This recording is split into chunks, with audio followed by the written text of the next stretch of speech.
the Khawarij, are they kuffar or mubtadi'? And there's hadith calling them dogs of hell, and of them leaving the religion. It's great against Hassan. Yes. So as far as the dogs of hellfire, then this is the hellfire that is being talked about, the Khawarij.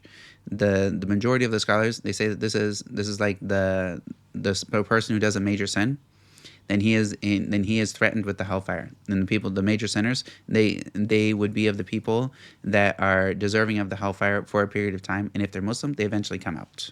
All right. The scholars in general, they view the Khawarij, the people that do takfir of people without right, they view them as mubtadi'a, not kuffar. As long as it doesn't come alongside of types of kufr. And there's some details in this. If somebody thinks that, because there's also another hadith, man qala li akhihi al-Muslim ya kafir, faqad ba'a bi ahadihima.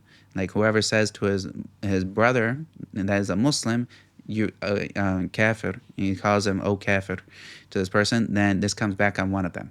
Either in some of the narrations, either the person is as he states, or it returns to the person who said it. And this particular hadith, it's understood in multiple ways. One of them, if this person said this, like he thinks it's allowed for us to do takfir of our believing brothers, then making something permissible that's haram from the deen is kufr, and that's clear. If he did this out of insulting that person or out of ignorance, does this mean that this person is kafir? No, but it's bid'ah, and it's something that's it's a major sin. And that what comes back to that person, what comes back to the person is the itham, the sin of saying this to him. There's more details to this particular hadith, inshallah, that I would have to go into in another place. But the general ruling for the Khawarij is that they are, if it's just a belief and it's not accompanied with rebellion, then they're mubtadi'ah, and they're to be warned against, and they're still Muslims. We still pray behind them if we don't have anyone else to, and it's valid to pray behind them, I say. And also that they're buried with the Muslims, and no takfir is done of them.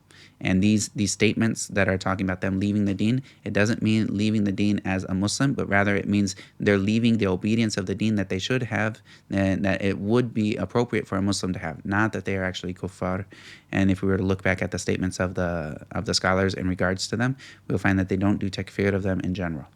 There are some people of the Salaf that did do takfir on them, and this is a small minority. This is not the majority. In all of these texts that talk about them leaving the deen or that they're the dogs of the hellfire, this is not takfir of them, but rather this is tahdhir of them, meaning like that these are very dangerous, and they're of the people that are doing the will of the shaitan without them even realizing it, as well as that these people are extremely misguided, and they are threatened with the hellfire if they continue on this way. And if Allah wishes, He could throw them into the hellfire for their evil. And if Allah wishes, if they're Muslim, He can forgive them. All right, and of course the dhulm, this is another thing that's going to be taken care of.